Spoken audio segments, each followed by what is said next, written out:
ఆ షో గురించి మీరేమనుకుంటారు పర్టిక్యులర్గా? ఒక 10 మందిని తీసుకొచ్చి లోపల పెట్టేసి some people says it is a script, some people says it is like not a script. So మీ ఉద్దేశం ఏంటి అసలు ఆ షో మీద? నాకు ఇష్టం లేదండి వెళ్ళటం. ఇష్టం లేదా? ఎందుకు?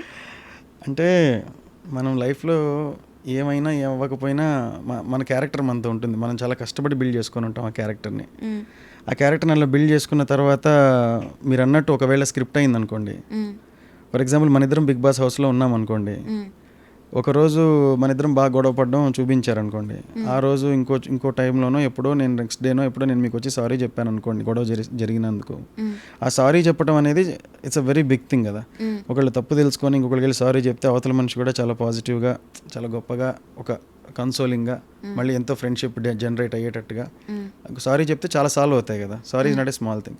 ఆ సారీ ఎడిటింగ్లో పోతే నేను గొడవ పడిన క్యారెక్టర్ మాత్రమే ఉంటే దాని తర్వాత ఇలాంటివి అంటే వాళ్ళు అదే పనిగా తీసేస్తారని నేను చెప్పట్లేదు. If they want to make a story or A hype, ఏదైనా హైప్ చేయాలనుకున్నారు అనుకోండి, ఒక 5% ఛాన్స్ ఉన్నా నేను దానిలో నుంచి బయటకు వచ్చిన తర్వాత ఆ రోజు ఎందుకు అలా గొడవపడ్డారు, ఆ రోజు ఎందుకు అలా గొడవపడ్డారు అడుగుతూనే ఉంటారు.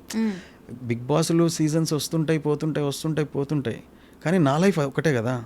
నా లైఫ్లో ఇప్పుడు ఫర్ సపోజ్ రాహుల్ ద్రావిడ్ అంటే మనకు ఒక ఇన్నింగ్స్ గుర్తు రావచ్చు, లేకపోతే టెండూల్కర్ అంటే మనకు 2 ఇన్నింగ్స్ గుర్తు రావచ్చు. అలాగే నా లైఫ్ అనగానే, ఒక సెలబ్రిటీ అనగానే హే బిగ్ బాస్లో గొడవ పడ్డాడు గుర్తుందా అతను అనే అవకాశం ఉంది కదా. నా జీవితాంతం నా ఐడెంటిఫికేషన్తోనే చేయొచ్చు కదా. సో ప్రతి వరకు ఆ రోజు నేను నెక్స్ట్ డేనే సారీ చెప్పానండి, అది మీరు చూడలేదని ఎన్నిసార్లు చెప్పాలి, ఎంతమందికి చెప్పుకోవాలి. సో నా జీవితం అంతా అదే అయిపోతుంది. సో కానీ నా క్యారెక్టర్ అది కాదు కదా. ఒకవేళ నా క్యారెక్టర్ అది అనుకోండి, అవును నేను అంతే మీకు తెలుసు కదా అనేవాడిని. So there is a chance మన క్యారెక్టర్ని వేరే రకంగా పోర్ట్రే చేసే ఛాన్సెస్ చాలా ఉన్నాయి. ఇంకొకసారి మనం కష్టపడి, మనం ఎంతో గర్వపడి మన క్యారెక్టర్ని, మన సెల్ఫ్ కాన్ఫిడెన్స్ని మనం ఒక దిశగా వెళ్తున్న దాన్ని చేంజ్ అయింది అనుకోండి, అప్పుడు రెస్ట్ ఆఫ్ ద లైఫ్ అంతా దాన్ని ఫైట్ చేస్తూనే ఉండాలి, లేదా యాక్సెప్ట్ చేసి అవునరా నేను అంతే అనాలి. సో జనాలు మర్చిపోతారు చాలా సీజన్స్ జరుగుతాయి కదా అన్న మాట ఉంది, కానీ మనం వెళ్తే గుర్తొస్తుంది టక్కని, మీరు బిగ్ బాస్లో ఆ రోజు గొడవ వెంటనే టక్క వస్తుంది. సో అందుకని నేను why to give that chance, why to take that chance అని నేను, అదొకటి ఇష్టం లేదు నాకు. Okay, coming back to your personal life, 12 ఇయర్స్గా ఇండస్ట్రీలో ఉన్నారు అండ్ యూఎస్ నుండి మెయిన్ వచ్చింది కూడా యాక్టర్గా అవ్వడానికి. బట్ చాలా లిమిటెడ్ రోల్స్ చేశారు అండ్ రికగ్నైజేషన్ అనేది వచ్చినప్పటికీ అంత లెవెల్లో రాలేదు కదా. So why do you think, what is a major drawback అని మీరు అనుకుంటున్నారు? యూజువల్గా మేజర్ డ్రాబ్యాక్ ఏదో తెలిస్తే అది కరెక్ట్ చేసేసుకుంటాము, కానీ 2-3 థింగ్స్ ఉన్నట్టున్నాయి నా విషయంలో. నేను ఎక్కువగా యాక్టింగ్ మీదే ఎక్కువ ఫోకస్ చేస్తూ ఉన్నా. నేను ఇంతకుముందు చెప్పినట్టు పిఆర్, గుడ్ మార్నింగ్ చెప్పడం కానీ, ఫాలో అప్ చేయటం కానీ, అది కొంతవరకు చేయగలిగాను, కానీ ఇది కొంత ఇష్టం లేకపోయినా బలవంతంగా చేశాను కొంత, అంతేగాని అగ్రెసివ్గా చేయలేదు. బట్ అగ్రెసివ్గా చేసిన ప్రతి ఒక్కళ్ళు సక్సెస్ అవుతారా అంటే అది కూడా లేదు. అదొక రకమైన చిరాకు వచ్చి ఉన్నది కూడా రాకుండా పోయే అవకాశం ఉంది. అది ఎందుకు మరి జరగలేదో నాకు కూడా తెలియదు. నేనైతే చాలా ప్యాషనెట్ యాక్టర్గానే ఉన్నాను, but suitability of the characters, నన్ను దేనిలో పెట్టాలో కొంచెం తెలియకపోవడం, వస్తున్న స్క్రిప్ట్ ఒక ట్రెండ్ ఉంటుంది కదా, ఒక విధమైన స్క్రిప్ట్స్ వస్తుంటాయి, అందులో దేనిలో పెట్టినా ఒకదాన్ని పెడితే తక్కువ, దాన్ని పెడితే ఎక్కువ, ఆ మధ్యలో ఎక్కడ పెట్టడానికి క్యారెక్టర్స్ లేక చాలామంది చాలా చిన్న రోల్స్ ఉన్నాయండి, మిమ్మల్ని తీసుకొని ఆ రోల్స్ చేయిస్తే బాగోదు, వెయిట్ మంచిది వస్తుంది అప్పుడే చేద్దాం, మీరు చేయడం, మిమ్మల్ని ఇంట్రడ్యూస్ చేయడమో, మీకు మంచి రోల్ ఇవ్వడమో, ఆఫర్ చేయడమో చేస్తే కొంచెం మంచిది చేయాలి కదా, మరీ చిన్న ఉన్నాయి, అది మీకు ఎందుకంటే నేను ఒక పాయింట్ ఆఫ్ టైంలో అదేనా పర్లేదు నేను చేస్తాను అనేవాడు. ఒక పాయింట్ ఆఫ్ టైంలో ఏది నా మైండ్ సెట్ అనేది నేను మెయిన్ లీడ్ అవ్వాలని ఒక మైండ్ సెట్ ఉంది కదా, ఆ మైండ్ సెట్ ఉన్నప్పటికీ I can frame A path, ఒక పాత్ ఏదో ఒకటి తీసుకొని నేను నా డెస్టినేషన్ రీచ్ అవుతాను. డైరెక్ట్గా అదే వెళ్ళకపోయినా మెల్లగా కాంటాక్ట్స్ పెంచుకోవడం, యాక్టింగ్లో ఎక్స్పీరియన్స్ పెంచుకోవడం, సెట్స్కి వెళ్ళడం, రావడం, కాన్ఫిడెన్స్ బిల్డ్ చేసుకోవడం, కాంటాక్ట్స్ బిల్డ్ చేసుకోవడం, దాని ద్వారా నేను అనుకున్నది రీచ్ అయిపోతా. నేను అది అవ్వాలి కదా అని చెప్పి ఏ రోల్ చేయకుండా ఉండాలని నేనేం అనుకోలేదు, ఎవరికి కూడా చెప్పలేదు, ఏది వచ్చినా కానీ చేయాలని అనుకున్నా. కొన్ని నాకు సూటబిలిటీ అయ్యే క్యారెక్టర్స్ రాకపోవడం, నాకు ఇష్టమైన డైరెక్టర్స్ చేసినా కూడా కష్టపడి ఏదో దానిలో ఇవ్వడమే తప్ప నా కోసం అంటే ఒక క్యారెక్టర్ లాగా ఇతను చేస్తేనే బాగుంటుంది అనుకునేటట్టుగా అలా సెట్ కాలేదు. దానికి తోటి ఫస్ట్ 5 years or 4.5 years నేను టెలివిజన్లో సూపర్ బిజీగా ఉన్నా కూడా కొన్ని సినిమాలు చేశాను, దాదాపు ఒక 10 సినిమాలు టెలివిజన్ చేస్తున్నప్పుడు కూడా చేశాను. టెలివిజన్ చేసిన తర్వాత మెయిన్ లీడ్గా హీరోగా లాంచ్ అవ్వడానికి 1.5 years ఒక స్క్రిప్ట్ మీద వర్క్ చేయడం, అది కొన్ని కారణాల వల్ల టేక్ ఆఫ్ అవ్వకపోవడం, తర్వాత వెంటనే కరోనా రావటం, ఒక 3 to 4 years పెద్ద ప్రొడక్టివ్గా జరగలేదు. బట్ స్టిల్ కాస్టింగ్ డైరెక్టర్స్కి కానీ కొంతమంది డైరెక్టర్స్ కానీ ఇతను మంచి యాక్టర్, ఏ రోజుకైనా మంచి రోల్ ఉంటుంది, మనమే ఇవ్వాలి అనే ఆలోచనతో కూడా కొంతమంది ఉన్నారు. రీసెంట్గా మాదిరాజ్ గారు అని ఒక డైరెక్టర్ ఒక పోస్ట్ రాశారు. మన పాడ్కాస్ట్లు చూసిన తర్వాత ఆయనకి ఏదో మంచి రాయాలనిపించి రాశారు. ఈ గురుచరణ్ అనే అతను ఈ యాక్టర్ని రీప్లేస్ చేద్దామా, ఈ యాక్టర్ బదులు ఇతన్ని పెడదామా, ఇప్పుడు అతను అయిపోయింది కాబట్టి ఇతను తీసుకొద్దామా, అలా ఏ కేటగిరీలో పెట్టలేకపోతున్నాము. కాబట్టే అందరూ కన్ఫ్యూజన్లో ఏది ఇవ్వకుండా పక్కన పెట్టారు. అతి త్వరలోనే మంచి లీగ్లో ఇతను ఉంటాడు. నేనే అతని కోసం మంచి క్యారెక్టర్ కూడా రాసేంత ప్రోగ్రెసివ్గా ఉంది గురుచరణ్ జర్నీ అని ఆయన ఒక పెద్ద పారాగ్రాఫ్ ఒకటి రాశారు. ఓకే, ఇలా అనుకోవచ్చా అంటే వచ్చిన యాక్టర్స్కే రిపీటెడ్ ఆఫర్స్ రావడం వల్ల వేరే యాక్టర్స్కి ఆపర్చునిటీస్ రావట్లేదేమో అనేసి? అది నాకు తెలియదండి. మరి ఎప్పుడైనా ఏదైనా యాక్టర్స్ రెస్పాన్సిబిలిటీ అండి ముందుకు రావడం అనేది. అతను ప్రామిస్ కనపడకపోతే ఎవరైనా ఎందుకు ఆఫర్ చేస్తారు? ఉన్న వాళ్ళతో వెళ్ళాలని అనుకుంటారు. మన రెస్పాన్సిబిలిటీ అది. మనం we have to find the roles.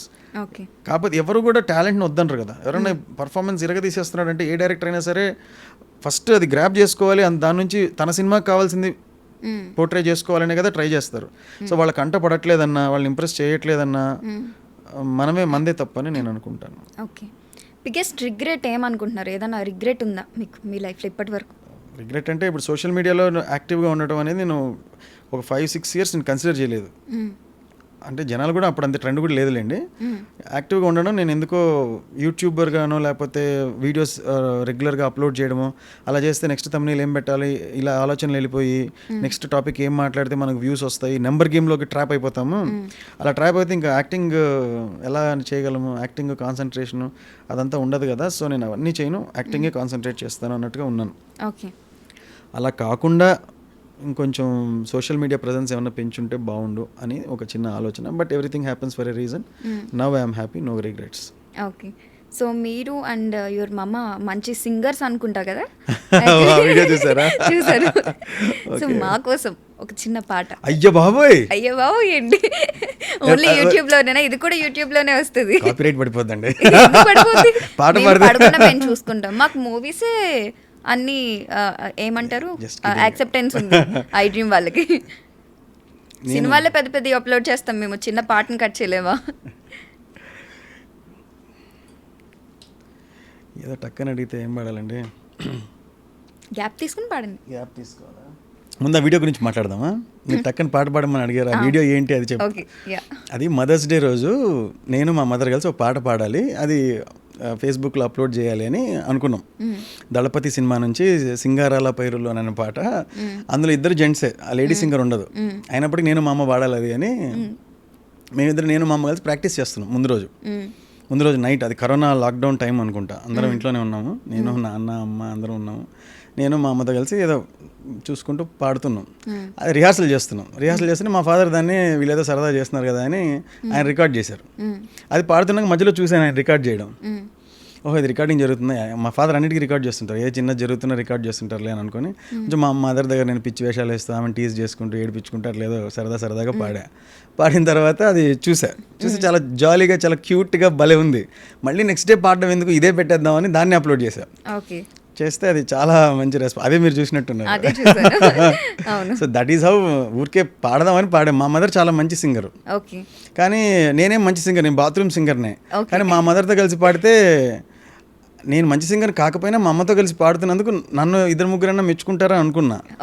మా మదర్ పాడడం, షీజ్ ఎ సింగర్, కానీ ఫస్ట్ టైం ఫేస్బుక్లో ఆమెను అందరూ చూడడం, దాంతో అందరూ అమ్మ చాలా బాగా పాడారు. మొత్తం ఒక 500 కామెంట్లు వస్తే 499 మా అమ్మనే మెచ్చుకున్నారు.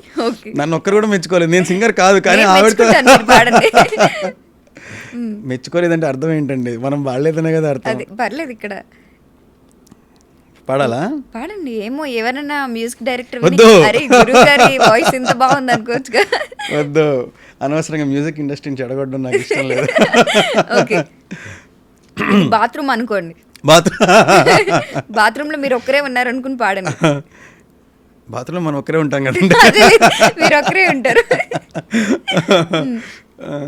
నువ్వు నిజం, నీ నవ్వు నిజం, నా కంటి కాంతి నడుగు, వేరే వెన్నెలుంది అనదు, ఉన్నదాన్ని వెన్నెలనదు. నేను నిజం, నా ప్రేమ నిజం, ఇది పిచ్చితనం మనకు, అన్నా మనసు మాట వినదు, విన్నా అవును కాదు అనదు. నీలో నా సంతకం చెరిపేవి లేదుగా, కనకే ఈ జీవితం కరిగే కల కాదుగా. అరే నువ్వు నేను రెండక్షరాలుగా మారాలిగా ప్రేమయ్యిలాగా. అరే ప్రేమే అయినా ఇకపైన కొత్తగా మన పేరుగా పిలిపించుకోదా. ఇదే మూవీ సాంగ్? మనసు మాట వినదు. ఓ చాలా బాగుంది. మీకు నిజంగా ఇండస్ట్రీలో సింగర్ గా కూడా ఆఫర్స్ వస్తాయండి. సరిపోయిందిలే. నిజంగా బాగా పాడారు. కావాలంటే ఆడియన్స్ చెప్తారు. Okay okay, last but not the least question, what are your future projects? ఏంటి నెక్స్ట్ ఏం చేయబోతున్నారు? ఇప్పుడు చిరంజీవి గారి ఫిలిం విశ్వంభరలో ఒక రోల్ చేస్తున్నాం. ఓ కొట్టారుగా ఛాన్స్ కొట్టాం. ఆయన ఎప్పుడు ఆరాధిస్తుంటాం కానీ ఆయన పక్కన ఉంటాం నాకే నమ్మలేని ఒక నిజంలాగా అనిపించింది. ఫస్ట్ డే ప్యాకప్ అయిన తర్వాత చిరంజీవి గారితో యాక్ట్ చేశాను నేను. అది ఎక్కడ ఉండేవాడు, ఎక్కడొచ్చి ఏం జరిగిందిరా నీ లైఫ్లో అని అనుకున్నా. అదొక పర్సనల్ మూమెంట్ నాకు. అండ్ బాలయ్య బాబు గారి సినిమాలో కూడా చేస్తున్నా. ఓకే, చాలా మంచి ఎక్స్పీరియన్సెస్. ఒకేసారి చిన్నప్పటి నుంచి చూస్తాను. బాలయ్య గారి లుక్ ఎలా ఉండబోతుంది నెక్స్ట్ మూవీలో? లుక్ చాలా చాలా బాగుంటుంది. ఓకే, చాలా బాగుంటుంది. ఆయన చిరంజీవి గారు బాలకృష్ణ గారి సినిమాలు వన్ ఆఫ్టర్ వన్ రిలీజ్ అవుతూ ప్రతిదానికి చొక్కాలు చింపుకొని టికెట్ల కోసం లైన్లో నిలబడి ఆ రోజుల నుంచి ఇద్దరితో ఒకేసారి పనిచేయటం అది నాకే దక్కిందేమో అదృష్టం అని అనిపిస్తుంది. ఇద్దరు లెజెండరీ పీపుల్ని ఒకరోజు సెట్లో బాలయ్య బాబు గారిని, ఇంకో రోజు సెట్లో చిరంజీవి గారిని ఆల్టర్నేట్గా చూస్తూ ఒక 6-7 months ఊటీలో కూడా షూట్ చేసాం. ఒక మంచి విషయం చెప్పాలి ఇక్కడ, చెప్పండి. ఓకే, ఊటీలో షూట్ చేసాం బాలయ్య బాబు గారి సినిమా. ఆ రోజు నైట్ షూటింగ్, ఏదో దీపావళి సెట్టింగ్ ఏదో they are taking some time to set up. మాకందరికి చెలేస్తుంది యాక్టర్స్ అందరికీ. మా అందరికి ఒక చిన్న క్యాంప్ ఫైర్ లాగా వేసి అందరికి చుట్టూ కుర్చీలు వేశారు. అక్కడ కూర్చోండి, రెడీ అవగానే పిలుస్తాం, నెక్స్ట్ షార్ట్ చేద్దామని. బాలయ్యబాబు గారు కూడా వచ్చి కూర్చున్నారు. ఆయన ఎలా ఉంటుందంటే ఆయన సార్ రాగానే అందరూ అలర్ట్ అయిపోయి అలాగ జాలీగా ఉంటారు అనమాట. ఆయన కూడా full friendly. Sir hi sir, ఏమ్మా, అలా జోవియల్గా ఉంటుంది అనమాట. అలా కూర్చొని వి స్టార్టెడ్ ప్లేయింగ్ అంతాక్షరి ఆడుతుంటే ప్రతి థర్డ్ సాంగ్ బాలీబాబు సాంగ్ వస్తుంది. మనం చిన్నప్పుడు నుంచి ఎన్ని చోట్ల ఆడుంటాం, పెళ్ళిళ్ళు ఆడుంటాం, కజిన్స్తో ఆడుంటాం, ఇంట్లో ఆడుంటాం, తెగ పాడుంటాం పాటలు. ఆయన బాలీబాబు అంటేనే ట్రెండ్ కదా అసలు. క్లబ్ అయినా పబ్ అయినా ఆయన సాంగ్ లేకుండా ముగిదు. సో మనం ఎక్కడెక్కడ రకరకాల చోట్ల పాడుంటాం. చాలా సినిమా హీరోల పాటలు వచ్చి ఉంటాయి. కానీ పాడుతుంటే every third song, second song, fourth song Balayyababu గారి సినిమాలో ఏదో ఒక సాంగ్ వస్తూనే ఉంది. అక్కడ ఆయన ఉన్నారు, ఆయన ముందే ఆయన పాటలు పాడుతున్నాం, ఆయన కూడా గొంతు కలుపుతున్నారు సరదాగా. నాకు ఒక చిన్న మూమెంట్ ఫీల్ అయ్యా నేను. అరే ఎన్ని ఇయర్స్ స్పాన్, ఎన్ని రకాల పాటలు, బ్లాక్ అండ్ వైట్ నుంచి ఇప్పటిదాకా ఒక మనిషి సాంగ్స్ మనం పాడుతుంటే ఆ మనిషి అక్కడే ఉంటే అది ఎంత పెద్ద అచీవ్మెంట్ అది.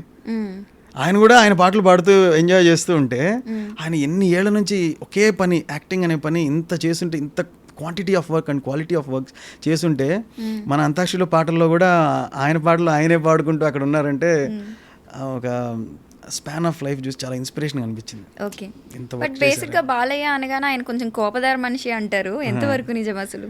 ఏమోనండి, అది నాకైతే ఆయనలో ఒక 20 years పర్సన్లో ఉండే జోష్ ఉంటుంది చూసారా, అది ఉంటుంది ఆయనలో. ఓకే, అయ్యో బాబోయ్, unbelievable. Ever shared food with him ఎప్పుడైనా? ఫుడ్ లేదు, షేర్ చేసుకోలేదు. ఫుడ్ అంటే మేము కలిసి మాట్లాడుతున్నప్పుడు తెచ్చిస్తారు కదా బిస్కెట్ అది ఇది, సార్ తినేటప్పుడు మాకు కూడా ఇచ్చేవాళ్ళు. ఆయనలో నేను అబ్జర్వ్ చేసింది ఏంటంటే, అసలు ఆయన మైండ్లో స్టాప్ అయిపోయింది. ఆయన ఏజ్ 20-23 దగ్గర అయిపోయారు ఆయన. అక్కడే ఉన్నారు ఇంకా. Full energetic. అయ్యో బాబోయ్, అసలు మేమే ఆయన ముందు ముసలోళ్ళం ఏంటి, మేము ఈయనంటే ఇంత యాక్టివ్గా ఉన్నారని అనిపిస్తుంది ఆయన చూస్తే. ఎవరికైనా అదే అనిపిస్తుంది.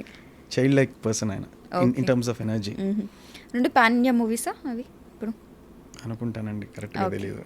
Okay, thank you so much for coming అండి. ఈ పాడ్కాస్ట్లో ఆల్మోస్ట్ లైక్ ఏవైతే మీ నుండి తెలుసుకోవాలనుకున్నామో అన్నీ తెలుసుకున్నామని అనుకుంటున్నాను. అండ్ ఇప్పుడు మీరు ఏవైతే ఆల్వేస్ లైక్ దేని గురించి అయితే మీరు డ్రీమ్స్ చేస్తూ ఉన్నారో ఇప్పుడు అవి అచీవ్ అవుతున్నారు. అండ్ బిగ్ స్క్రీన్ మీద మీ అసలైన యాక్టింగ్ ఇప్పటి వరకు మేము 10% చూసుంటాము. అండ్ ఈ ఫిల్మ్స్ త్రూ ఫుల్గా చూసే ఛాన్స్ దొరుకుతుంది. And all the very best for your future projects. And you can also end with thanks giving part.